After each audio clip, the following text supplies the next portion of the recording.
I thank the Minister for Foreign Affairs, Education and Sports of Liechtenstein.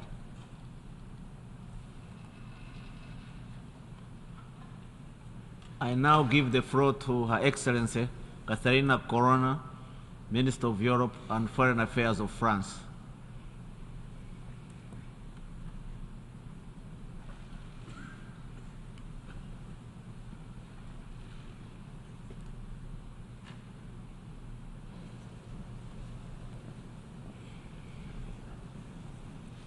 Monsieur le Président de l'Assemblée générale, Distinguished President of the General Assembly, distinguished heads of state and government, distinguished ministers, distinguished ambassadors, ladies and gentlemen. It is an honor for me to speak on behalf of France before you. I'm doing so in knowing how much our common assembly, this assembly of all nations, have decided to freely join their destinies and act for the common good.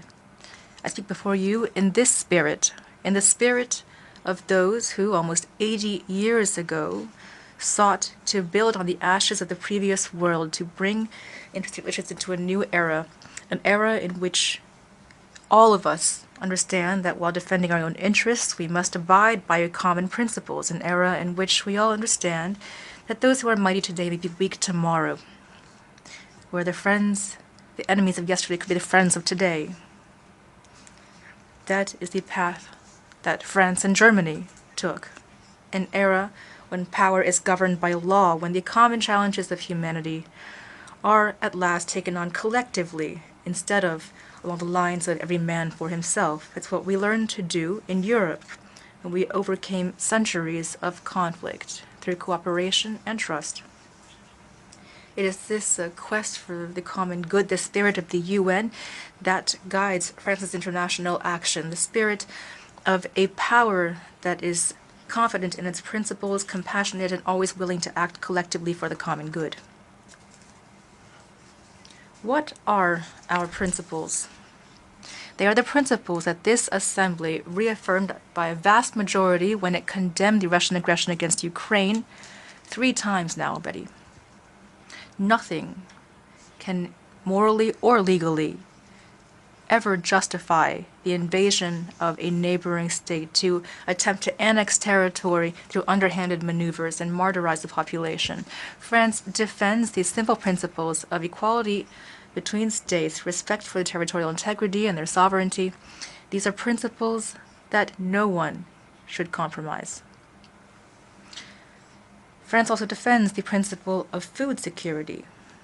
Who could believe, despite the confusion and propaganda that some are wantonly disseminating, that the party that is destroying grains and grain silos has the least bit of interest in global food security, of which it itself is the enemy? What we see here is the expression of pure brutality that would stoop to using any weapon, even hunger, to try to revive its imperialist illusions. Against this, others, such as France, are acting. We are acting by financing WFP deliveries to the most fragile countries. We're acting by facilitating the export of Ukrainian grains through EU solidarity corridors. We're acting by financing throughout the world ambitious programs for developing local agriculture and to support school lunch programs. France also defends the principle of the inviolability of the historic heritage of nations, this heritage of humanity's cultures in Mosul and Timbuktu yesterday, and in Odessa and Lviv today. Indeed, everywhere, France supports the actions of those who defend the historic treasures of their countries, which hate threatens to destroy. Lastly, and of course, France supports the fight against impunity. We support the ICC everywhere in the Sahel to bring to justice the jihadis that France had defeated yesterday and which today once again threaten an entire region, as well as in Ukraine, of course, where crimes against humanity are committed on a daily basis against the population. What is happening in Ukraine concerns all of us. If we allow our common principles to be trampled there, they will be trampled everywhere.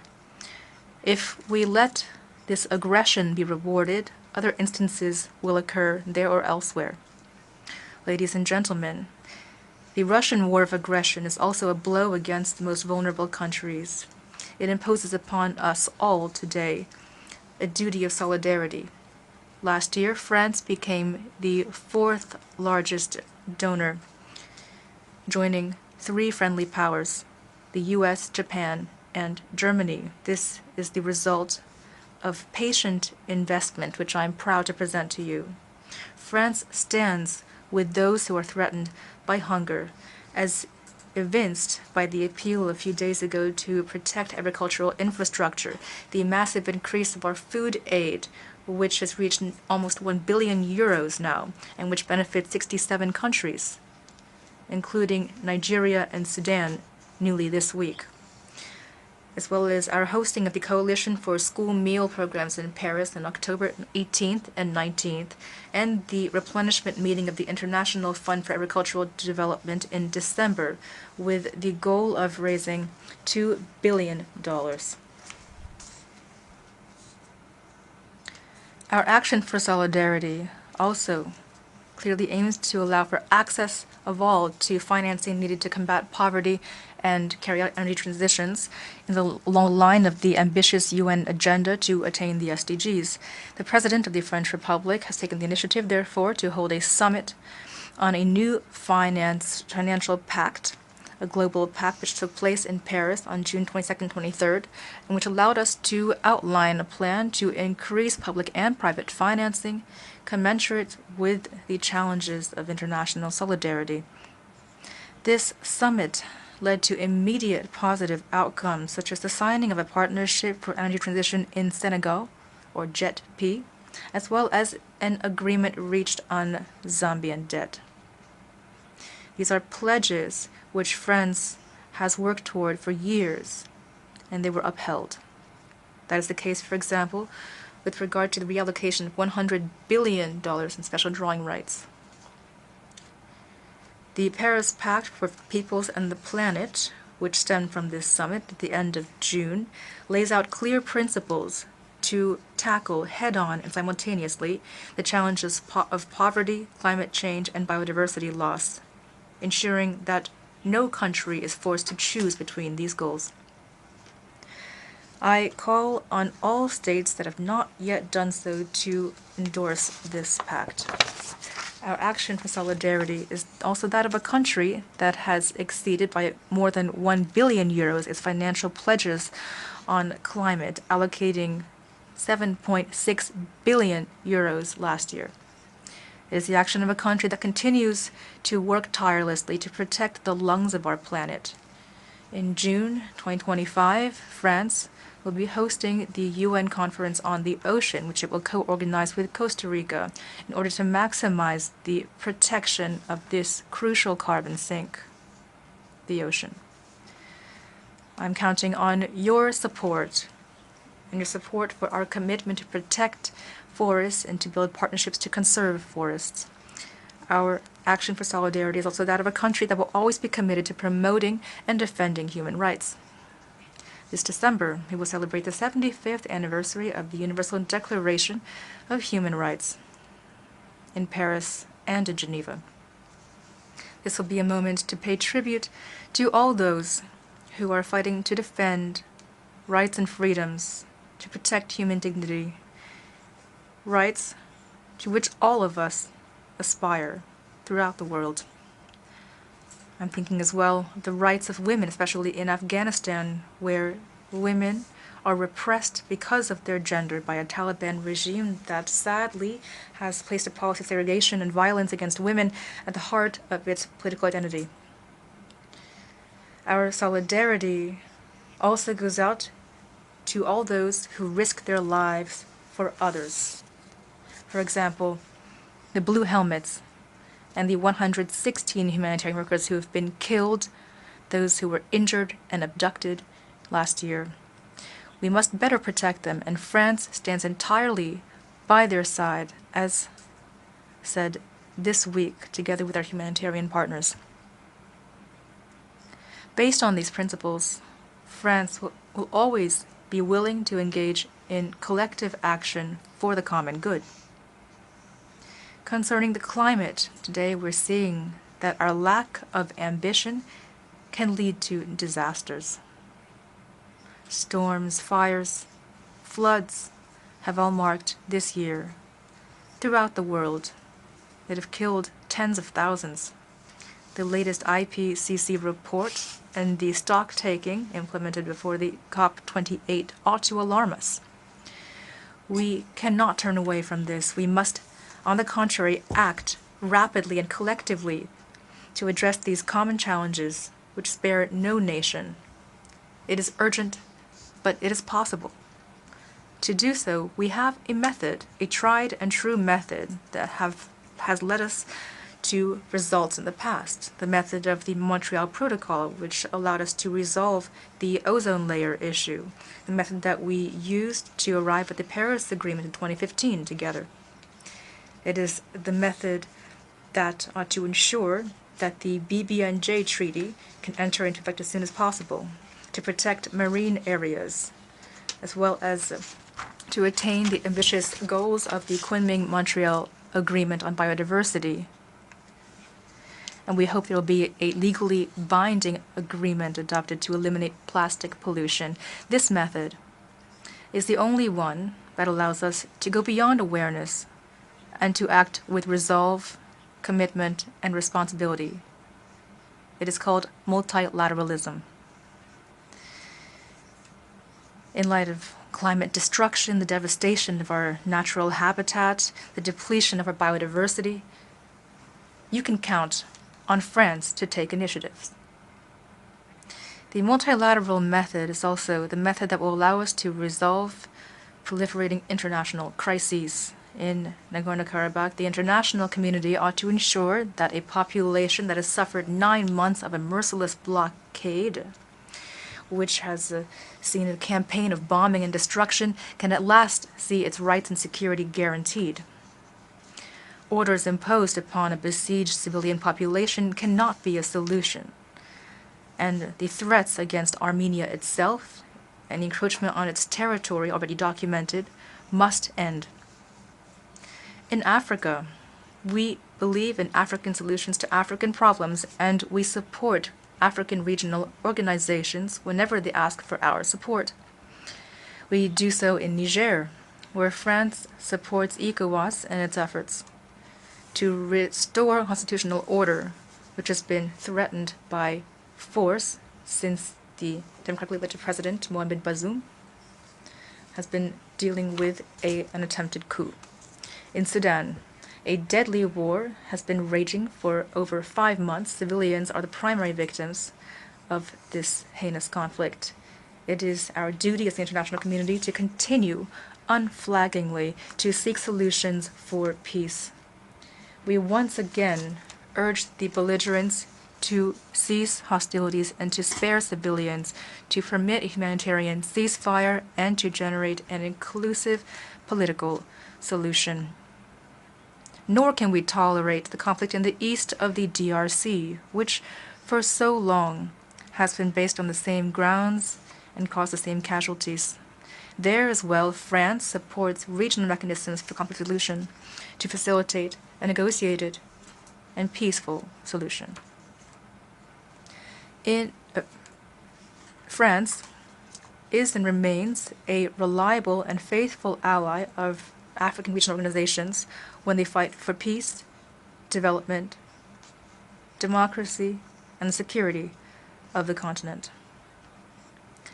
In a Middle East that is redrawing itself, France is also playing its role by staunchly supporting dialogue and cooperation. We continue to take part, on the invitation of our partner Iraq, in the Baghdad process, in this unprecedented format for dialogue between all the region's countries.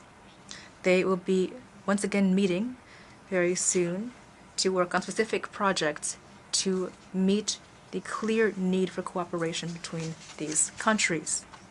As for Israel and Palestine, we will continue as well our efforts for peace that guarantees to each state and people, that guarantees to each people a state, as well as secure, recognized borders based on the 1967 lines with East Jerusalem as the capital. The two-state solution is the only possible path forward for lasting and just peace. In a changing environment, the UN must also adapt, and France supports the ambitious reform agenda of the Secretary General of the United Nations and contributes actively to the work on the Summit for the Future for next year. We must also find the momentum of Security Council reform. I'm speaking of an expansion, of course, of the Council. For a long time, we've supported greater African representation, including among permanent members, as well as the candidacy of the G4. I'm also speaking about regulating the right to veto in the case of mass atrocities. This would allow it to regain effectiveness within the Security Council. President, ladies and gentlemen, France, in line with its traditions, will be present so that we can come together, the United Nations, to address global challenges and threats to international peace and security, as well as attacks on our common principles. To this end, SG Guterres can count on the unwavering support of France. We must act now together for the salvation of us all. Thank you.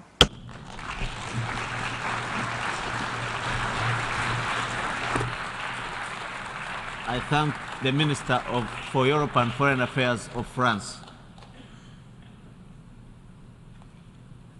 I now give the floor to His Excellency Dan Jorgensen, Minister of Development and Global Climate Policy of Denmark.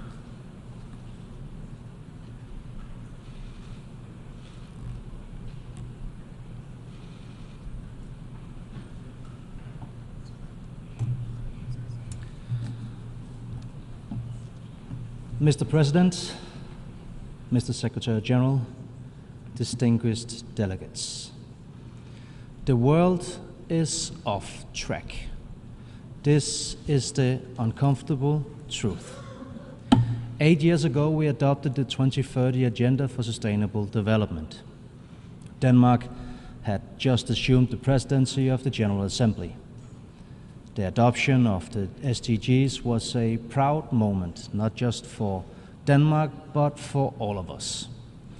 A historic moment where we, the United Nations, launched a transformational agenda.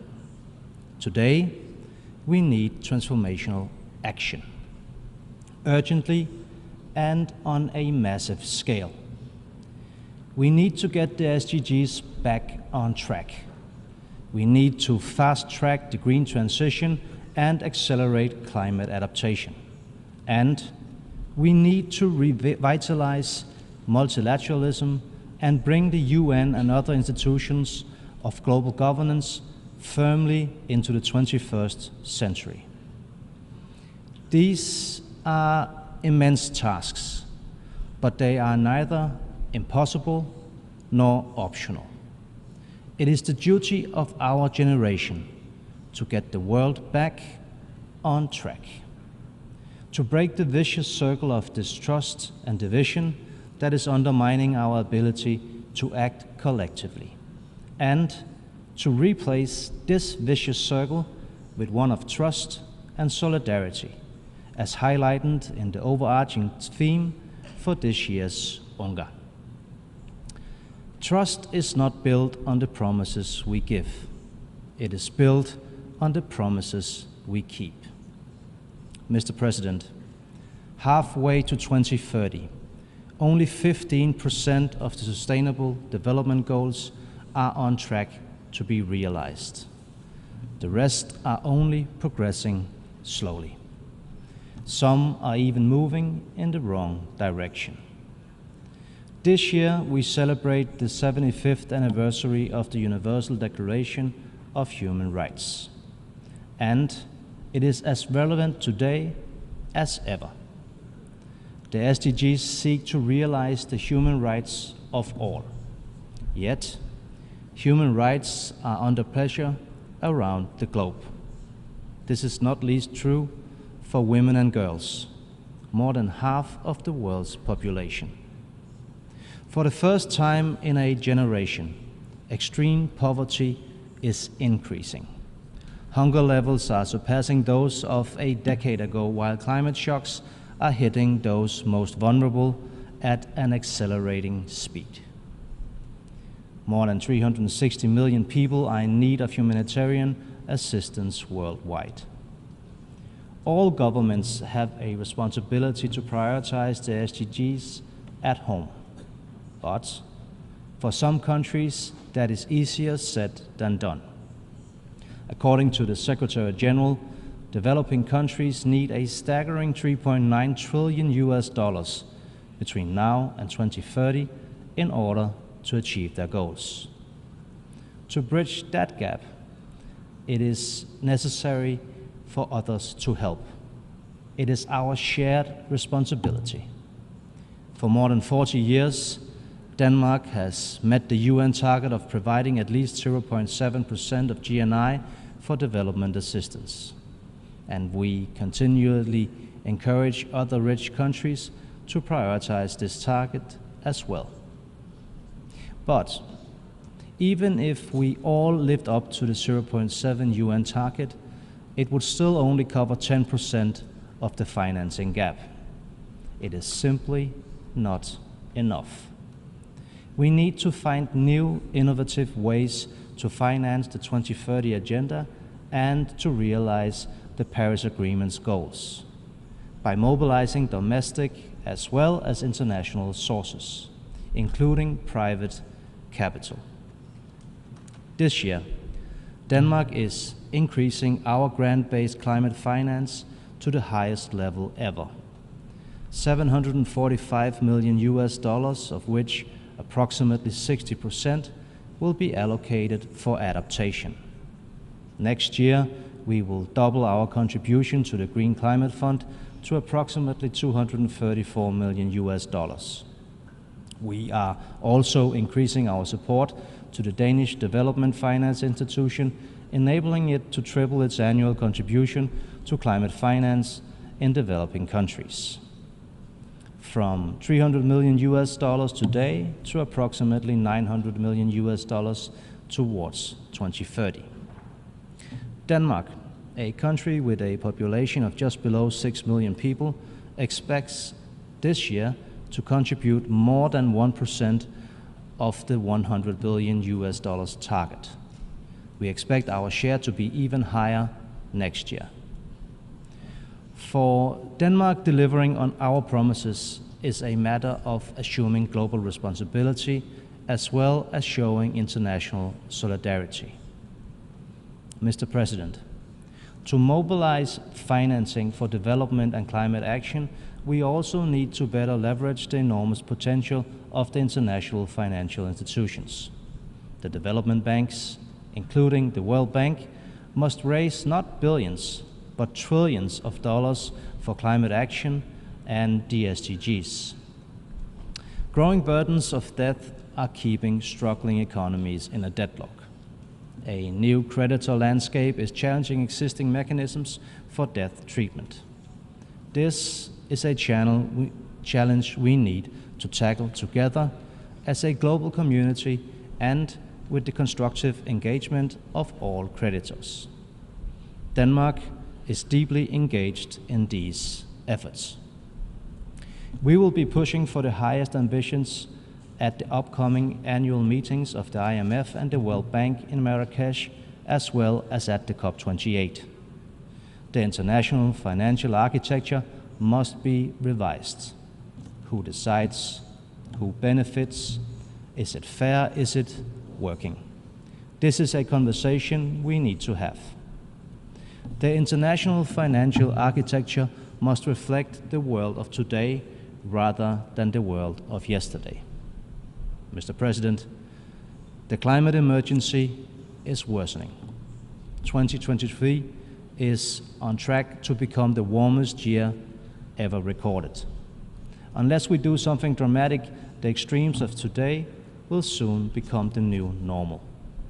Denmark is urging the world's biggest emitters to reduce their carbon emissions, phase out fossil fuels, and commit to renewable energy. At the same time, we need to scale up significantly our efforts to adapt to climate change and address climate-induced loss and damage. Despite having contributed the least to climate change, it is the poorest and most vulnerable parts of the world who suffer the most devastating consequences.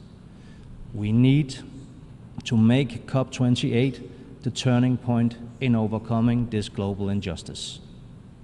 As stated in the African Leaders' Nairobi Declaration on Climate Change and Call to Action, no country should ever have to choose between development aspirations and climate action. We agree. The fact is that it no longer makes sense to talk about sustainable development without factoring in climate change. We're wasting valuable time and limited resources if we do not integrate our efforts for sustainable development and climate action. Mr. President, we are off track. And to get back on track, we need also to look at core institutions of our multinational system and bring them into our time. The world deserves a more representative, transparent, and accountable Security Council, one that is better equipped to address global challenges. The Security Council needs to better reflect global realities as well as the desires, needs, and concerns of people all over the world. This includes limiting the use of veto, also through voluntary restraint and enhanced accountability vis-à-vis the General Assembly. Denmark has been, and will continue to be, actively engaged in this discussion. To improve and strengthen our collective ability to prevent conflict and sustain peace, we need a new approach. The Secretary-General's new Agenda for Peace is a timely contribution to the debate. Denmark welcomes its call for a renewed focus on conflict prevention and peacekeeping.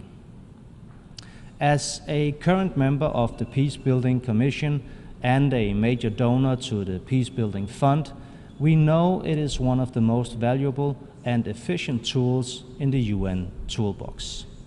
Next year's Summit of the Future and the process leading up to it is a timely opportunity to move the discussions on this and other reform issues forward, based on the UN Secretary-General's proposal of our common agenda.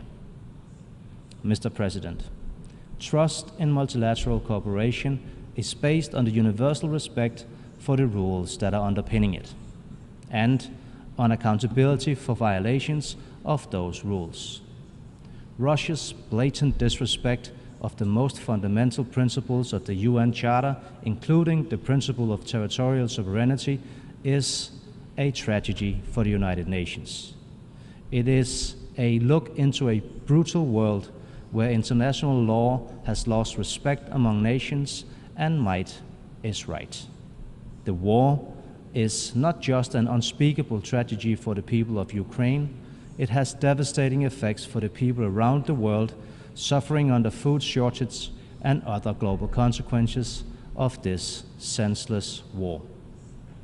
Denmark supports all meaningful efforts to stop Russia's aggression against Ukraine. We stand firmly with Ukraine and their charter-based rights to defend their territory. And we support President Zelensky's peace formula for a just peace. We encourage all countries to do the same. Denmark seeks full accountability for Russia's unlawful war of aggression against Ukraine. This includes responsibility for crimes under international law as well as reparations. Ensuring that Russia and its representatives are held to account is a shared responsibility for us all as members of the United Nations.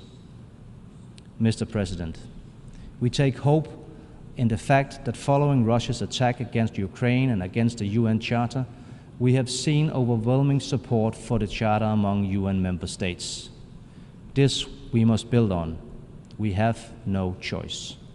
The major problems of our time are interlinked, and their solutions are interlinked as well. We can only solve the problems of our time through international cooperation. We must not allow the irresponsibility of some countries to derail and destroy our collective efforts to find common solutions to shared problems. Mr. President, yesterday Denmark was proud to sign the landmark High Seas Treaty that we adopted earlier this year. The treaty provides legally binding instruments for protecting and safeguarding the health of our oceans, a task vital to advance SDG number 14. It also holds tremendous symbolic value. It shows that despite growing tensions and division, we can still come together and find common ground. At a time when positive news is hard to come by, that is very encouraging. Keeping that in mind, Denmark will do our part to create tangible results, compromises and solutions in the UNGA 78th session that stands before us. This is the spirit of cooperation we want to bring to the UN and that we hope to bring to the UN Security Council in 2025 and 26. We believe this spirit of cooperation will bring the world back on track. Thank you.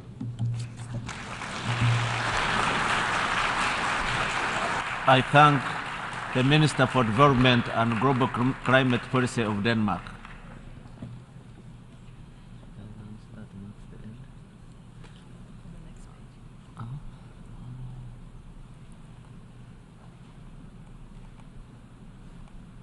We have had the last speaker in the general debate for this meeting. We will continue the general debate tomorrow at 9 a.m. in this hall. The meeting is adjourned.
原来好的益生菌真的可以帮助入睡。太阳星全效克菲尔益生菌是国家认证 AB 克菲尔益生菌，含7种有身份证的专利活菌，能产生伽巴、色氨酸等助眠因子，难怪吃了更快入睡，也睡得更好。太阳星全效克菲尔益生菌也是台湾市场上唯一添加克菲尔乳杆菌 M1 的产品。这是由台湾知名的大学季转，对季节敏感、调整体质的朋友，真的是一大福音。还有这支还添加被称为超级食物的羽衣甘蓝萃取物。不少研究都指出，十字花科蔬菜有助抗炎及防癌，像是羽衣甘蓝含有高量的叶黄素、贝塔胡萝卜素、维生素 K、维生素 C、叶酸等丰富营养素。太阳星全效克菲尔益生菌专利制成，无塑化剂、无重金属、无人工添加物、无410项农药、无香料调味剂、无防腐剂、无色素，7大保证、7大认证，觉得好安心。每日克菲尔，时刻美好 ，Good Feel Feel Good， 快点购下单！太阳星全效克菲尔益生菌。